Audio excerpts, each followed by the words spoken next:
嗱，食完早餐，咁啊買多一支啦，想買多支都冇，最後一支，最後一滴佢嗰個豆漿糊裏邊最後嘅。好啦，今日買咗啲牛肉啊，唔錯啦。牛肉嘅好處咧，佢同你切埋，咁呢度有半市斤，26蚊啦，係嘛？攞嚟陣間打邊爐。咁啊買咗呢啲火鍋料啦，呢個火鍋料咧就我老婆用開嘅，我哋屋企用開咁啦。咁我知道啲份量，呢度可能就用一半咯，我陣間想，但係盡量唔留啦，呢度點留啫？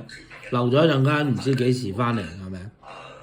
咁啊見到鮮樂鋪咧就有呢啲咁嘅酸嘅蒜頭喎，15蚊一市斤，咁啊買咗一市斤。橋頭又係15蚊一市斤，咁啊買咗一市斤。花生又係，啊真係好鬼死心滿意足啊而家，啊陣間嘆下報紙。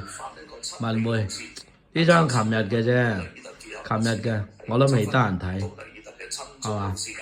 陣間慢慢嘆，哎呀，好開心㗎啦！買到呢啲咧喺美國買咧好貴，一盎咧可能冇咁多添，係嘛？10幾20蚊一盎啊，咁你圍起嚟咪成百幾銀啊？係咪先？呢啲都有得賣，都係好貴，係嘛？一樣貴幾倍啊！花生全部有得賣嘅，全部有得賣，牛肉都有得賣啦。但係牛肉就可能平喎，美國啊，牛肉可能平過香港喎。佢咧嗱，譬如呢啲我當佢係靚嗰啲炒牛肉咧，即係6、7蚊美金到一磅啦，6、7蚊美金一磅啦。咁你當佢7、7、49係嘛？都平過佢嘅，都平過依度嘅。咁呢度就貴，呢度食豬就平啲，喺中國，即係喺內地咧食豬就平啲。好，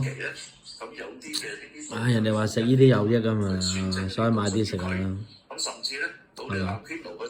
呢啲就有益冇益咧，就睇個人咯。OK。